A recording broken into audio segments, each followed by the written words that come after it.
Magandang araw po sa inyong lahat mga mahal kong kamundo. Sana po ay nananatili kayong nasa mabuting kalagayan. Nais ko lamang pong shout out ang mga taong patuloy na sumusuporta sa ating channel na ito. Sa lahat ng mga bagong subscribers, maraming salamat po sa inyo. Sa lahat ng mga nag-like, nag-share ng ating mga kwento dito sa ating channel na ito, maraming salamat pong muli sa inyo. Mga mahal kong kamundo, pakinggan po natin ngayon ang pagpapatuloy ng ating kwentong si Malaginto, ang tunay at totoong hari ng sabungan.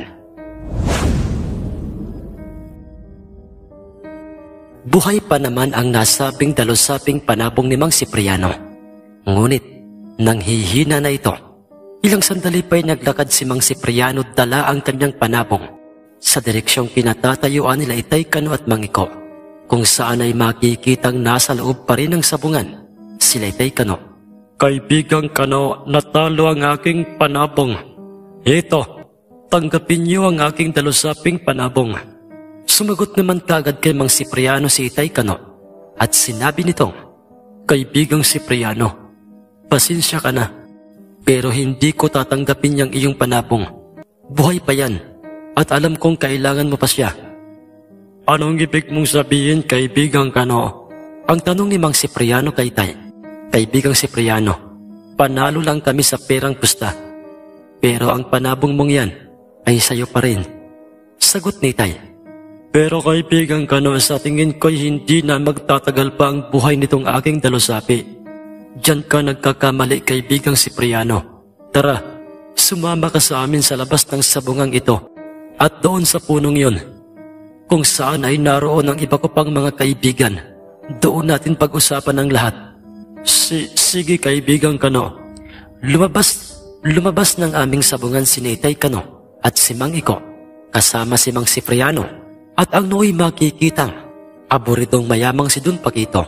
Dala ni Itay at hinihimas ang mga balahibo ng aming alagang si Malaginto. At pagkarating nila sa mismong punong kahoy, kung saan ay naroon si Natatang Pedro o ang iba pang mga kaibigan ni Itay Cano, ay doy. Paring Tonyo.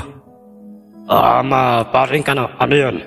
Paring Tonyo, may magagawa ka bang paraan upang kahit papaano'y manumbalik ang lakas ng dalusaping panabong ni Kaibigang Cipriano? Oo naman, Paring Cano.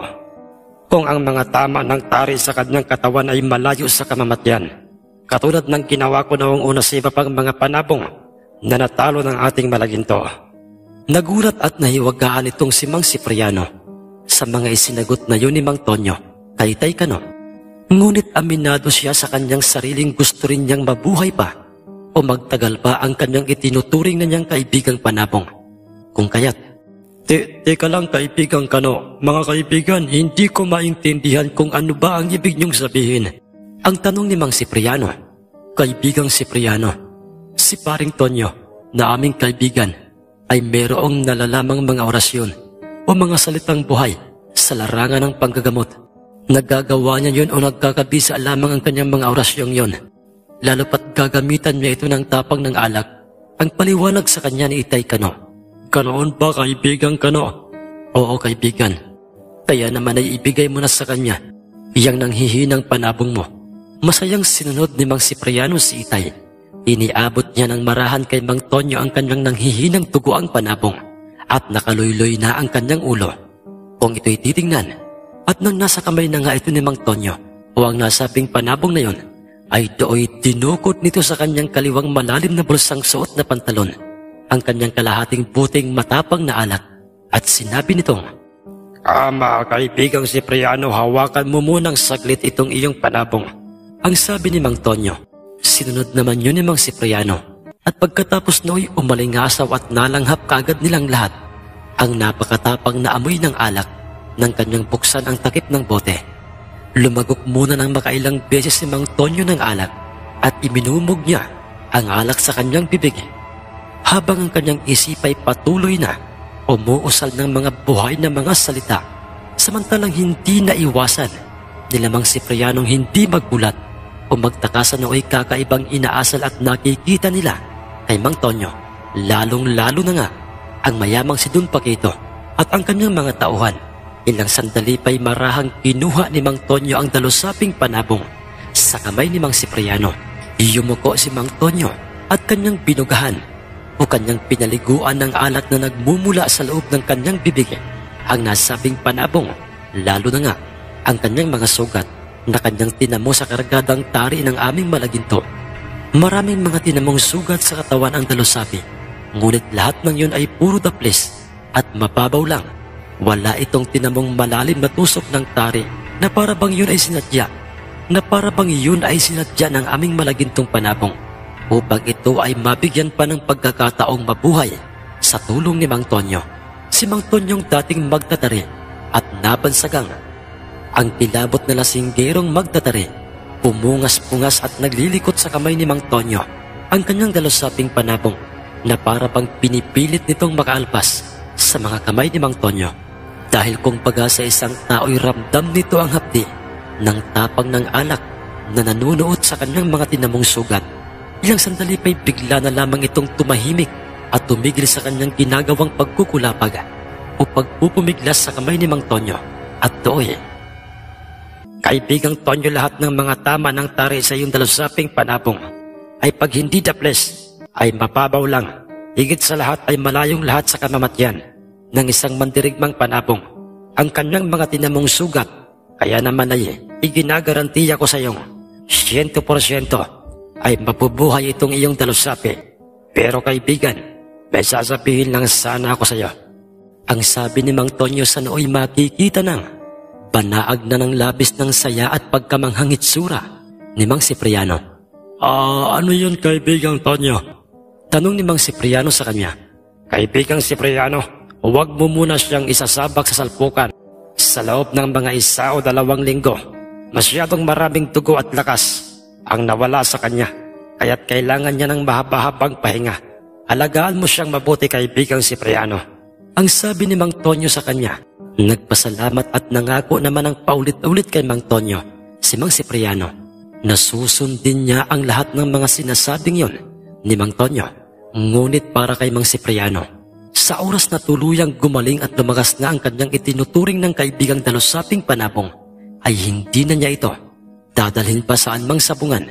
Sa halip ay pumasok sa kanyang isip na kanya itong ihahanap ng inahing manok upang siyang magsilbi niyang asawa. Gagawin niya itong broadcock. Ngunit ilang sandali lang ng mismong mga pagkakataong yon ay nagsalita ang nooy matandang mayamang si Don Paquito at sinabi nitong, "Totoong masyadong nakamamangha ito, iho, Tonyo. Ang iyong ginawang natatanging kakayahan sa talunang panabong ni Cipriano. Masyado talaga akong bumilib, pero Cipriano, paano ba yan? Natalo ang iyong panabong sa malagintong panabong ni Kano. At ang mangyayari niyan ay wala akong ni pisong doling na ibibigay sa iyo upang gamitin sa operasyon ng iyong asawa. Dahil di ba't yun ang ating usapan?" Pero kanina pa akong nagtataka sa iyo, Cipriano. Dahil parang hindi ka nag-aalala sa iyong asawa, sa halip ay inuuna mo pang alalahanin ang kaligtasan niyang walang silbi mong talunang panabong. Lahat ng paningin o atensyon nila Itay at ng kanyang mga kaibigan ay naibaling nila kaagad sa nooy matandang si Don Paquito. "Pero alam mo ba, Cipriano, ang totoo ay manalo man o matalo ang iyong panabong sa malagintong panabong ni Kano, ay wala kang ni pisong doling na maaasahan sa akin. Dahil hindi ako tanga para gumastos ng malaking halaga sa taong hindi naman mahalaga sa akin." Ang totoo ay nakaramdam na noon ng matinding pagkainis at galit si Mang Cipriano at maging sila Itay sa mga sinasabing yon ng tusong si Don Paquito. Ngunit wala siyang kaalam-alam na mas mautak, mas pulido at mas mabilis gumawa ng hakbang o plano itong si Itay Kano kaysa sa kanya. At do'y nagulantang itong si Don Paquito sa sumunod na taong nagsalita sa kanya at sinabi nitong, "Sa tingin namin, Don Paquito, ay wala nang saysay pa kung magbigay ka man ng perang ipambabayad sa operasyon para sa asawa ni Cipriano." Anong walang saysay? Walang saysay rin kung manalo man o matalo ang panabong ng itinuturing naming kaibigang si Cipriano. Don Paquito, dahil ang totoo, gusto naming ipaalam sa iyo, wala nang magiging problema pa sa pirang gagamitin para sa isasagawang operasyon ng kanyang asawa. Ang tinig ni Mang Gaston, kung saan ay makikita itong sinisipat-sipat ang kanyang hawak na reple habang ito'y nagsasalita kay Don Paquito. Ha? Paano at bakit mo nasabi yan? Ang gulat na pagkakasabi ni Don Paquito, kung saan ay katulad niya, maging itong si Mang Cipriano ay banaag rin sa pagtataka sa kung papaanong alam ng isa sa mga kaibigan ni Itay Cano ang patungkol sa naging sitwasyon ng kanyang pamilya. Kung kaya't, Kaibigan Cano, anong ibig sabihin ito? Huwag niyong sabihin. Ang nooy banaag ng pagtatakang tanong ni Mang Cipriano kay Itay. Kaibigang Cipriano, alam naming hindi ito ang tamang oras at tamang lugar para pag-usapan ang mga ganyang usapin. Pero huwag ka nang mabahala pa sa iyong asawa dahil naging matagumpay na ang kanyang operasyon. Mas lalo pang ang nagulat ng mga sandaling yon, hindi lamang si Don Paquito, kundi maging itong si Mang Cipriano nang makilala niya ang boses na nagsalitang yon. Dahil, kayong dalawa, ang ibig pang sabihin nito'y, ang sabi ni Mang Cipriano kay Mang Octavo at kay Mang Clarito nang ito'y kanyang makita at makilala. Ngunit ng puntong yon ay si Itay Cano na ang nagsalita. Oo, kaibigang Cipriano, kami o ang aming grupo ang kusang loob na nag-abot ng tulong sa iyong pamilya, lalong-lalo na nga sa iyong asawa, sa pamamagitan ng aming mga inipong mga perang na ipanalo ng aming malaginto. At ang narinig mong sinabi ni Paring Octavo ay totoo. Dahil ngayong mismong mga oras na ito ay ligtas na ang iyong pinakamamahal na asawa. Kaibigang Cano, sa inyong lahat, hindi ko alam kung papaano ko kayo mapapasalamatan. Ang maluhaluhang pasasalamat na pagkakasabi ni Mang Cipriano. Sapat na ang makita at malaman naming isa kang mabuting padre di pamilya at mabuting sabongero kaibigang Cipriano. Sapat na yun bilang kapalit o kabayaran ng aming ginawang pagtulong sa iyo. Tulong na walang hinihintay na kabayaran o kapalit. Ipinapangako namin sa iyo, kaibigang Cipriano, hindi lamang sa hospital mananatili ang tulong na ibibigay namin sa iyo. Dahil napag-usapan naming magkakaibigang magpapatuloy ito hanggang sa tuluyang gumaling o makarecover sa sakit ang asawa mo. Ang sabi ni Itay, nang biglang sumingit sa kanilang eksena itong si Don Paquito, nang marinig niya yon kay Itay Cano. Mga hunghang, mga hangal, bakit niyo pag-aaksayahan ng pira at panahon ng mga taong tulad ni Cipriano? Isang taong mangmang at basura lamang sa aking paningin. Nang puntong yon ay hindi na nga nakapigil ng kanyang damdamin. Itong si Mang Omar. Nagsalita ito kay Don Paquito ng mga salitang tumatak sa kanyang isip. Dahil, huwag mo kaming itulad sa iyo, Don Paquito. Lahat kami ay nagkakaisa. Iisa ang aming pananaw. Iisa ang aming damdamin. At yun ang dahilan kung bakit walang pagtatalo-talo sa aming grupo. Oo, sabihin na natin isang mangmanghamak sa iyong paningin si Cipriano. Pero ito ang pakakatandaan mo, Don Paquito. Dahil para sa amin, di hamak na mas kagalang-galang siya kung ikukumpara sa iyo. Alam mo kung bakit, Don Paquito? Alam mo kung bakit ko nasabi yun? Dahil Don Paquito, oo, isa kang mayaman at may impluwensyang tao. Pero ang tingin namin sa iyo ay basura. Ha? Ano? Ano malaka? Oo, Don Paquito, at hindi lamang basura ang tingin namin sa iyo, kundi isang mabaho at umaalingasaw na basura. Ang sabi ni Mang Omar, na siya namang sinundan kaagad ng kanyang katabing kaibigang, si Mang Gregorio, at sinabi nitong, totoo ang mga sinabi ng aking kaibigan patungkol sa inyo, Don Paquito. Isa kang basura, kaya't kung ayaw mong mualisin ka namin dito at itapon ngayong mismong oras na ito, ay mas mabuti pang lumayo-layo ka na. Dumistansya ka na habang maaga pa, Don Paquito.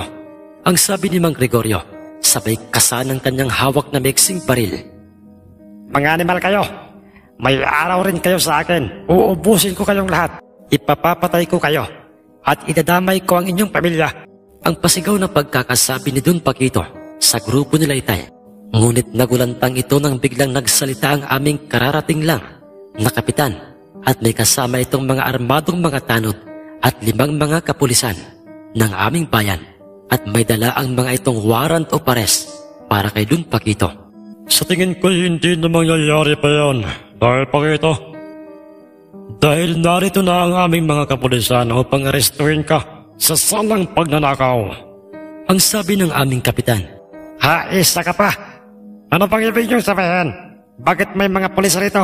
Nagtakat na ibaling lahat ng mga mamumusta at mga sabungero sa paligid ng sabungan ang kanilang mga paningin sa direksyon nila Itay nang makita nilang hinuhulit pinupusasa na ng mga pulis si Don Paquito at ang kanyang mga tauhan sa kasong pagnanakaw at iba pa na siyang dahilan pala ng kanyang pagyaman.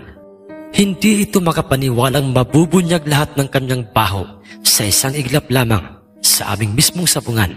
Ilang sandali pa'y nagsalita si Itay Cano kay Mang Cipriano at sinabi nitong, Kaibigang Cipriano, mapapanatag na ang loob mo. Ngayong wala ka nang dapat na ikabahala pa kay Don Paquito, maging sa kanyang mga tauhan at ang pamilya mo ay magiging maayos na.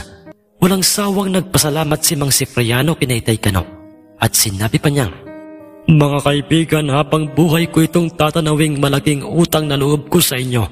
At pagkatapos na sabihin yon, ni Mang Cipriano ay nagpaalam na sa kanila. Si Mang Cipriano at ganoon rin sila Itay Cano sa kanya. Nagsimula nang umalis sila Itay ng aming sabungan. Douglas, ano ang susunod mong hakbang ngayong natapos na ang laban ni Malaginto sa panabong ng lalaking yon? Ang tanong ni Don Mauricio sa antingerong aswang na si Douglas Estelior habang sila'y makikitang nakatanaw kina Itay. Mamayang gabi, habang sila'y nag-iinuman at nagkakasiyahan, ay susorpresahin ko sila, Don Mauricio. Sinisiguro ko sa iyong magiging matugo ang magkaganap mamayang gabi sa loob mismo ng pakura nila Cano. Ha ha ha ha. Napangisi naman si Don Mauricio sa kanyang narinig na yon kay Douglas Estelior. At katulad ng palagi naming nakikita at inaasahan sa tuwing araw ng linggo at nagtatagumpay sa laban si Malaginto, ay magkakasamang nagharap-harap sa inuman sila Itay Cano.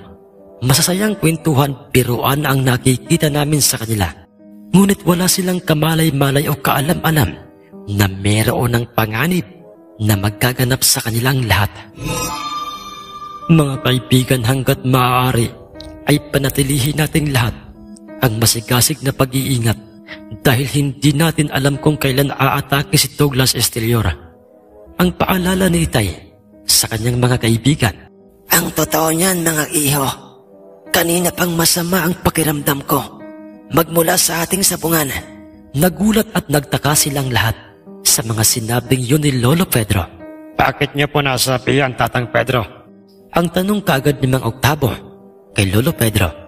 Dahil kanina, sa sabungay pakiramdam ko'y may mga matang nakamasid sa atin bago at matapos ang bakbakan ni Malaginto at ng dalusaping panabong ni Cipriano. Yan din po ang pakiramdam ko kanina, Tatang Pedro. May kakaibang presensya po akong nararamdaman kanina. Isang presensyang may hatid na ginawa't kilabot sa aking katawan. At noon ko lamang po yun naramdaman. Ang sabi kaagad ni Itay Cano kay Lolo Pedro, huwag kayong mag-alala, mga kaibigan. Ano't ano man ang mangyari, ay palagi kaming nakahanda ni Kaibigang Gaston. Tumango-tango bilang pagsang-ayon kay Mang Ambrosio, itong si Mang Gaston at ang dalawang magkasanggang dikit na sina Mang Omar at Mang Gregorio. Ngunit nagulantang silang lahat nang bigla na lamang umihip ang malakas na hangin sa paligid ng aming tahanan. Nagsipagtilaukan ang mga panabong ni Itay, kasama na nga roon si Malagintong nasa loob ng kanyang kulungan. Nagsipagyukuan na rin ang mga sanga ng mga punong kahoy, at ang hampas ng hangin sa kanilang katawan ay may hatid na kilabot, dahilan upang maalerto silang lahat. Magsipaganda kayo, mga pare. Ihanda ninyo ang inyong mga armas. Dahil pamilyar sa amin ni Paring Tarito ang gantong kaganapan. Naririto na siya. Naririto na si Douglas Estelior. Talasan niyo ang inyong pakiramdam sa paligid. Ang sabi ni Mang Octavo sa kanilang lahat. Sabay dukot nilang dalawa ni Mang Clarito ng kanilang matatalas na punyal. Nagmamadali namang pumasok sa aming bahay si Itay Kano at kanyang ipinag-utos sa amin nila inay na magsara ng bintana at pintuan. Bagay na mabilis naman naming sinunod. Hinugot ni Itay ang kanyang matalas na itak at alagang-alaga yun sa hasa. Kasunod ay lumapit siya sa kanyang mga kaibigan hanggang sa ilang sandali pa'y bahagya nang huminto ang pagbayo ng hangin. At do'y nakikita nilang paunti-unti nang lumilitaw sa kanilang paningin ang isang mabalasik na nilalang. Nanlilisik at nagbabaga ang kanyang mga mata. Matutulis ang kanyang mga pangil at ang kanyang mga kuko. Naglalaway ang kanyang bibig. Ang nilalang na si Douglas Estelior. Kumusta na kayong lahat, mga kaibigan? Nagulat ba kayo sa biglaang pagsulpot ko sa inyong inuman?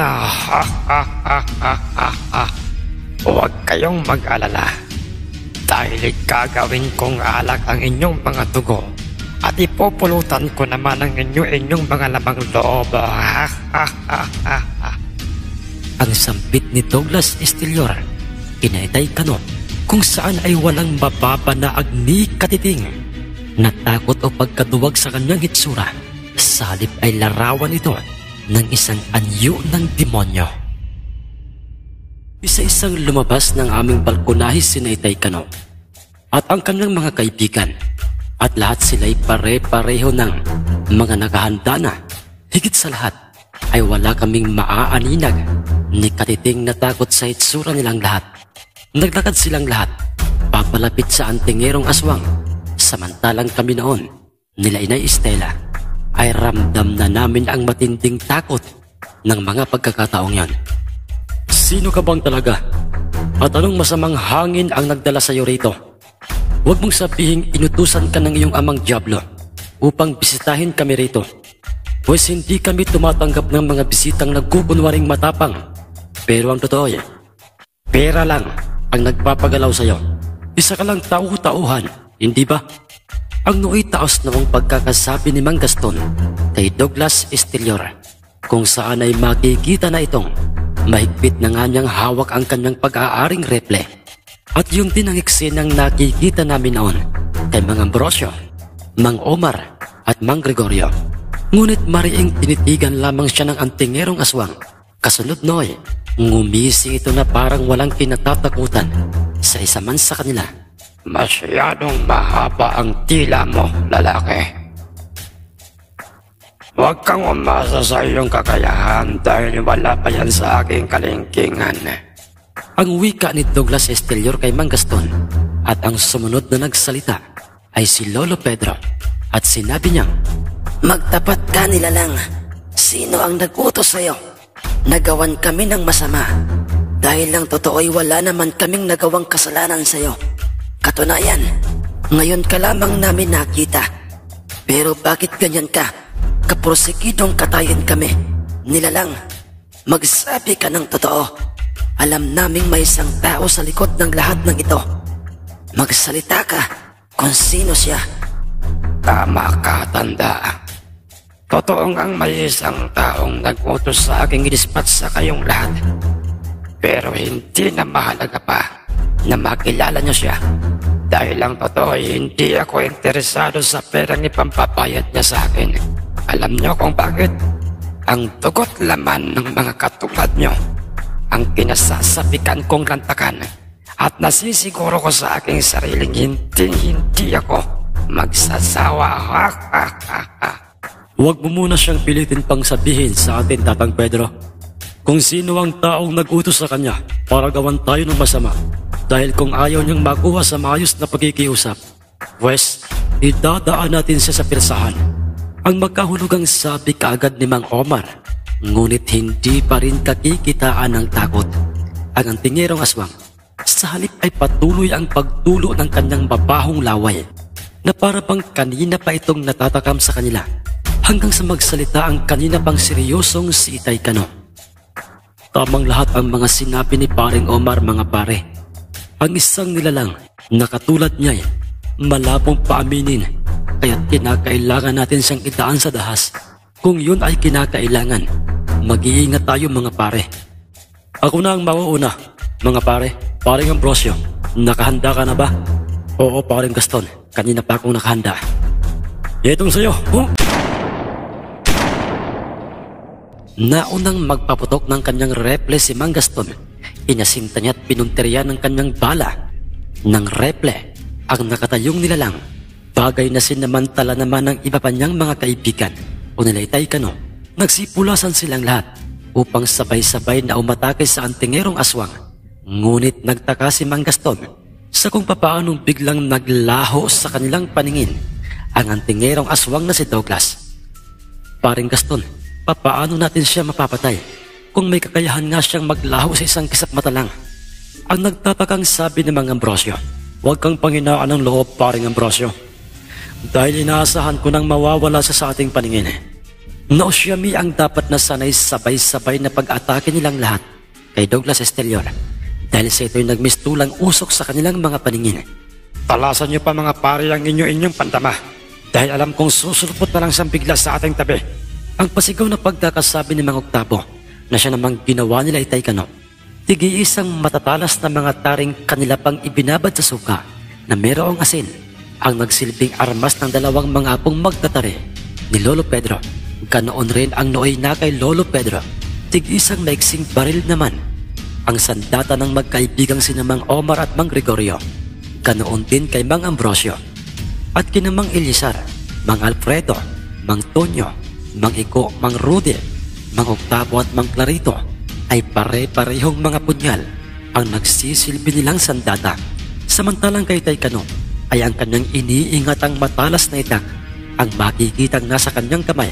Ilang sandali pa'y biglang mayroong pamilyar na huni o pagtilaok. Silang naririnig sa labas ng aming bakuran. Kinilala nila ang pagtilaok na yon.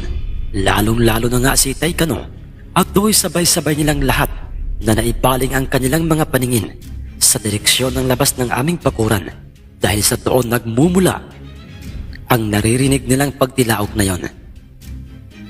Mga paris, si Malaginto. Nakabukas na ang kanyang kulungan. Nawawala ang ating Malaginto at nasisiguro kong nasa kamay na siya ni Douglas. Ang sabi ni Itay Kano, dahilan upang magulat at magtaka silang lahat sa kung papaanong nagawa yun ni Douglas Esterior nang hindi nila napapansin. Imposible ito. Totoo ngang kakaiba ang mga kakayahan ng nilalang na ito. At alam kong nagmula sa demonyo ang kanyang tangang bertud. Ang sabi ni Lolo Pedro sa kanilang lahat, sabay-sabay at nagmamadali silang lahat na lumabas ng aming bakuran kung saan ay nakapagtatakang bigla na lamang nagkaroon ng liwanag ng gabing yon dahil sa inililikha ng bilog na buwan at do'y tamang lahat ang kanilang naging kutob dahil nakita nilang nakatayo na sa katawan ng malaking punong santol sa mismong labas ng aming bakuran si Douglas Esterior. Nakangisi itong nakakaloko kina Itay habang hawak niya si Malaginto at hinihimas nito ang kanyang mga balahibong paisa-isa nang naglalaglagan. Douglas, ibigay mo kay paring Kano si Malaginto. Ang pasigaw na pagkakasabi ni Mang Octavo. Huwag mo akong utusan, mapapangori ng nilalang. Dahil alam ko kung gaano kahalaga o kaimportante sa inyo ang Malagintong ito. Kaya naman ay naisip kong ito ang una kong i-dispatsa. Tingnan ko lang kung magpapatuloy ba ang inyong katanyagan. Lalong-lalo ka na Terzo de la Riva alias Kano. Huwag mo yang gagawin sa aming itinuturing ng kaibigang panabong Douglas, pakiusap. Ang sabi ni Itay Kano, kung saan ay katulad ng kanyang mga kaibigang, panaag na rin ng matinding pag-aalala ang kanyang hitsura para kay Malaginto. At ang labis-labis pa nilang ipinagtataka ng mga pagkakataong yon ay kung bakit para bang hindi nila maigalaw ang kani-kanilang mga kamay upang atakihin at pigilan si Douglas sa masama niyang binabalak sa aming Malaginto. Pasensya ka na, Kano. Pasensya ka na, Kano, dahil wala sa aking bokabularyo ang bawat sumunod sa mga pakiusap mo. Ang sabi ni Douglas Esterior kay Itay Kano, hindi maaari ito.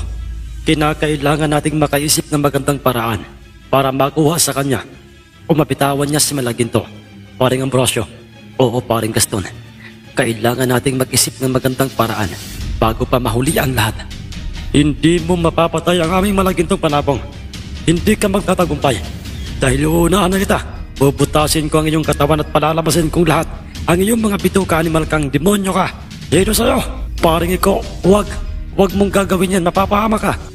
Huli na ang lahat kay Mang Iko dahil imbis na ang kanyang matalas na punyal ang bumaon sa sinasabi niyang katawan ni Douglas, ay ang matutulis na mga kuko ng aswang na si Douglas ang bumaon at nagwakwak sa kanyang dibdib paibaba sa kanyang tiyan na siyang naging dahilan ng paglabasa ng kanyang mga bituka. Naghihingalo itong bumagsak sa lupang nasa mismong tapat ni Douglas Estelior. Paring Iko, hindi ito dapat mangyari. Hindi ko dapat na ipinagpalit ang buhay ng isa man sa aking mga kaibigan para lamang kay Malaginto. Ang sabi ni Itay Cano sa kanyang sarili, ngunit mas lalo pa silang nagpanik nang kanilang makitang lumitaw bigla sa likuran ni Mang Rudy. Nakasakasamang palagi ni Mang Iko at sa iisang sityo lang sila nakatira, itong si Douglas Estelior. Sa bilis nitong kumilos ay hindi man lang nila napansin. Hindi! Si paring Rudy, katulad ni Mang Iko, nasaksihan nilang lahat sa kung papaanong nagmistulang. Naupos na kandila si Mang Rudy. Bumagsak itong agaw buhay sa lupa dahil binutas ng matutulis na kuko ni Douglas Estelior ang kanyang tagiliran at kanyang dinukot at pirsahang inilabas ang kanyang mga bituka. Sa mga mabibilis na mga eksenang nangyari, ay halos hindi makapaniwala silang lahat sa mga kakaibang kakayahan ng nilalang na si Douglas. Nanginginig na ang mga paa ni Itay dahil sa pinaghalo-halong emosyong awa sa nangyaring kamatayan ni Mang Iko at Mang Rudy. Pare-pareho nang walang buhay ang mga ito, samantalang galit ang nararamdaman ni Itay sa nooy nakangising duguan ang mga kamay na si Douglas Estelior. Kahit sino sa inyong lahat ay walang makakapigil sa akin, kulang na kulang pa ang inyong mga kakayahan para ako'y pigilan. Ngayon, 2 na sa inyo ang napapawasan at pipili ako ng isa pa sa inyo. Uubusin ko kayong lahat. Paring Gaston, talian mo. Sumunod ka sa akin. Sasakay ako sa aking puting kabayo at yun din ang gawin mo. Papuputukan natin siya habang nakasakay tayo sa ating tumatakbong kabayo. Sige paring Ambrosio. Mabilis na tumakbo si Mang Ambrosio at Mang Gaston patungo sa kanilang mga nakataling mga kabayo. Kinalag nila ang tali ng mga ito sa puno.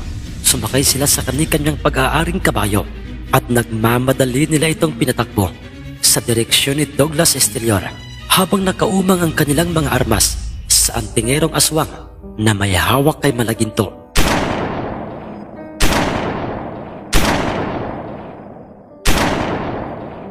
Umalingaw-ngaw ang putok ng baril na nagmumula sa dalawang magkaibigan at yun naman ang sinamantala ng dalawang sinamang Omar at Mang Gregorio. Pinaputokan nila ng kanilang mga baril ang pinatatayuan ni Douglas Estelior. Ngunit kanilang sinigurong hindi matatamaan ng bala ng baril ang nasa kanyang kamay na si Malaginto. Samantalang sinamang Tonyo, Mang Elisar at Mang Alfredo ay nagmamadali naman ang mga itong kunin ang nooy pangkay ng dalawang sinamang Iko at Mang Rudy. Bakas na bakas ang awa sa kanilang mga hitsura para sa kanilang dalawang kaibigan. Paring Gaston, imposible ito. Hindi man lang tumama sa kanyang katawan ng ating mga bala.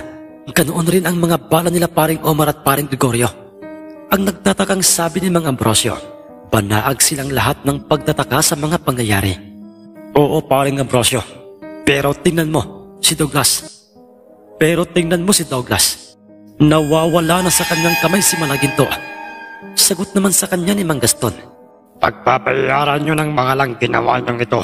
Buhay nyong 4 ang magiging kapalit kung bakit nawala si Malaginto. Ang nooy iritadong sambit sa kanila ng antingerong aswang, iginala nilang lahat sa maliwanag na paligid. Dahil sa liwanag ng buwan, ang kanilang mga mata, ngunit hindi nila makita si Malaginto. Naging misteryoso ang kanyang pagkawala Katunayan, maging si Douglas Estrellor ay hindi niya alam sa kung papaanong nawalang bigla sa kanyang kamay ang aming alagang panabong. Ilang sandali pa'y pumagitna kina Mang Gaston at Douglas Estrellor, si Itay Cano, kasama nito si Lolo Pedro. Ako ang harapin mo, Douglas, at huwag mo nang idamay pa ang aking mga kaibigan. Ang sabi ni Itay Cano, iwinasiwas ni Itay Cano ang kanyang matalas na itak. Bago niya ito, iniumang kay Douglas Estrellor. Nasa ganoong postura si Itay Cano nang bigla na lamang sumunggab sa likuran ni Douglas Estrellor ang dalawang mga apong magtatari ni Lolo Pedro, sina Ezekiel at Zacarias. Tinangkang ibaon nilang dalawa sa likuran ni Douglas ang kanilang tig-isang matatalas at matutulis na mga taring kanila pang ibinabad sa suka at asin. Ngunit parehong nabiglat nagulat ang dalawang magkapatid sa kanilang nasaksihan dahil hindi bumaon sa likuran ni Douglas ang kanilang matutulis na mga tari. Sa halip ay naputol ang mga ito. Ha ha ha ha! Mga taring ibinabad niyo pa sa suka at asin. Mga bobo! Akala niyo ba'y kayang-kaya ako niyang takutin? Ito ang para sa inyo. Tig-iisang malalakas na sipa sa tagiliran ng magkapatid ang ipinagkaloob sa kanila ni Douglas. Sa lakas nooy nagpagulong-gulong ang dalawang magkapatid sa magkahiwalay na direksyon. Paglingon ng antingirong kriminal at aswang sa kanyang harapay, buong lakas na inihataw ni Itay Cano ang kanyang pag-aaring matalas at medyo mahabang itak. Ngunit naglaho na lamang itong bigla sa kanyang harapan at tumama sa kawalan. Ang itak ni Itay Cano, sa lakas ng kanyang ginawang paghataw na yon, ay bumaon sa lupa ang kanyang itak. Sa lupang mayroong nakahalong putik, mabilis namang kumilos si Lolo Pedro. Isa-isa niyang inalalayan ang kanyang dalawang nanghihinang mga apo at dinala niya sa isang ligtas na lugar. Mag-iingat tayong lahat mga iyo dahil malakas ang kanyang karkadang bertod. Ang sabit paalala ni Lolo Pedro kina Itay Cano, Mang Tonyo, Mang Elisar at Mang Alfredo. Muling umalingaw-ngaw ang mga putok ng mga baril na nagmumula sa magkakaibigang Mang Gaston, Mang Ambrosio, Mang Omar at Mang Gregorio. Ngunit katulad ng naunay, napawalang saysay lamang ang lahat ng mga yon dahil sa kusang lumilihis ang kanilang mga bala sa katawan ni Douglas. Mga bobo! Ha ha ha! Kahit paulit-ulit niyo akong paputukan, nagsasayang lamang kayo ng oras at mga bala. Dalawa na ang napapatay ko sa inyo. At ang dalawang mga binatang yon ay mamaya ko na sila tutuluyan. Dahil sa ngayon, kayong apat na mga nasa harapan kong may mga armas, ang iisa-isahin kong bubutasin ng katawan. Ha ha ha ha ha! Umusal na mga katagang hindi maintindihan ang antingerong aswang sa hangin. Kasunod ay naglaho itong bigla sa kanilang paningin. Maging alerto tayo mga pare, dahil natitiyak kong aatake siya sa atin nang hindi natin napapansin. Ang sabi ni Mang Gaston, samantalang si Itay Cano ng mga oras na yon ay nakapagtatakang hindi ito nagsasalita. Nakatulala itong nakamasid sa isang direksyon, sa direksyon ng isang malaking punong manggang, di kalayuan sa kanilang kinaroroonan. At para bang wala ito sa kanyang sarili, habang mahigpit niyang hawak ang kanyang matalas na itak, nang biglang sumulpot sa likuran ni Lolo Pedro, si Douglas Estrellor, dahilan upang, "Hindi, lumitaw siya sa likuran ni Tatang Pedro. Nalinlang niya tayo." Ang noilitong pagkakasambit ni Mang Omar, sabay-sabay nilang itinutok sa direksyon ni Douglas ang kanilang mga nakakasang mga armas, kung saan ay makikita ng mahigpit ng sinasakal ni Douglas ang kaawa-awang si Lolo Pedro at ang kanyang dalawang mga apoy. Wala pa ring mga malay. "Paring Tonyo, paring Elisar, kailangan nating gumawa ng paraan upang abitawan ng aswang na yan si Tatang Pedro." Ang sinabing yon ni Mang Alfredo, ayon din ang sinabi ni Mang Octavo sa kanyang kaibigang si Mang Clarito. Sige, iputok niyo ang inyong mga armas na matudas na. Itong inyong kaibigang matanda, ha ha ha. At ikaw naman tanda, total matanda ka naman ah. Kaya naman ay dapat sa'yo'y mamahinga na. Mas lalo pang hinigpitan ni Douglas ang kanyang pagkakasakal kay Lolo Pedro, dahilan upang magpanik na silang lahat, maliban lang kay Itay Cano dahil wala pa rin kare-reaksyong makikita sa kanyang hitsura. Patuloy itong nakamasid ng hindi kumukurap at hindi gumagalaw sa malaking punong mangga. Huwag nyo na akong intindihin pa, mga iho. Ituloy nyo ang balak na pagpatay sa aswang na ito. Nakahanda na akong mawala sa mundo at sumunod kay paring Birhel. Ang sabi ni Lolo Pedro, ngunit mayroong umatake ng bigla sa likurang parte ng katawan ni Douglas at ito'y napahiyaw sa tindi ng sakit, dahilan upang mabitawan niya ang malapit ng malagutan ng hiningang si Lolo Pedro. Sinong may gawa noon? Sa akin? Sino ang umatake ng patay? Sino?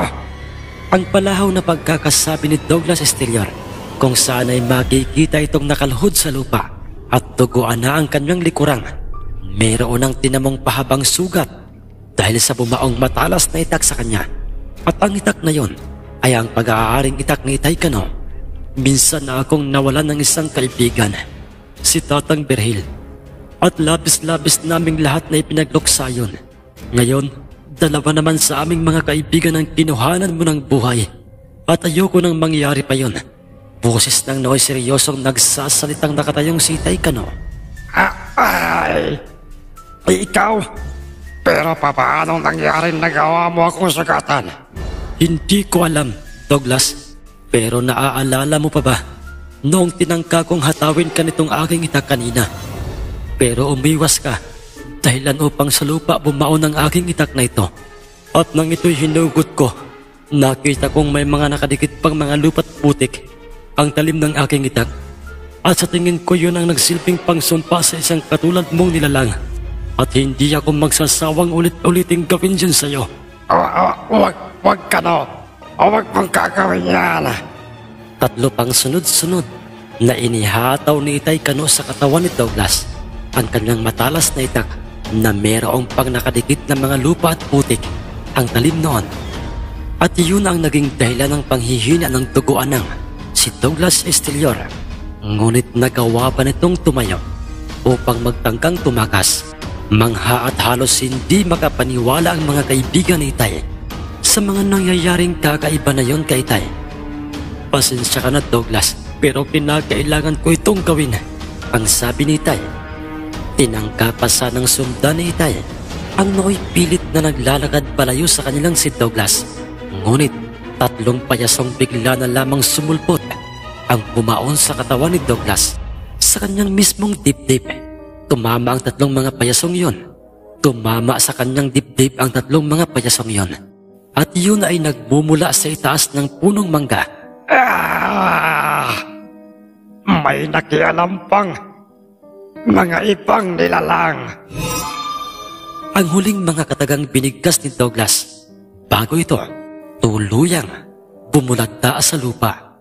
Ilang sandali pa'y nakita nilang tumilaok sa silong ng malaking punong mangga si Malaginto, kung saan ay doon nagmumula ang tatlong mga payasong yon na tumama sa katawan ng aswang.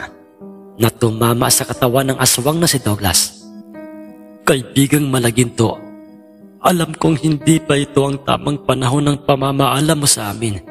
Pero kung sakasakali mang iiwan mo na kami, ay wala na kaming magagawa pa kundi ang tanggapin yun, kahit labag man sa aming kalooban. Ang malungkot na pagkakasabi ni Itay Cano habang hawak niya si Malaginto. Paring Cano, si Tatang Pedro at ang kanyang dalawang mga apong si Ezekiel at Zacarias, pare. Ang may halong pag-aalalang sabi ni Mang Octavo.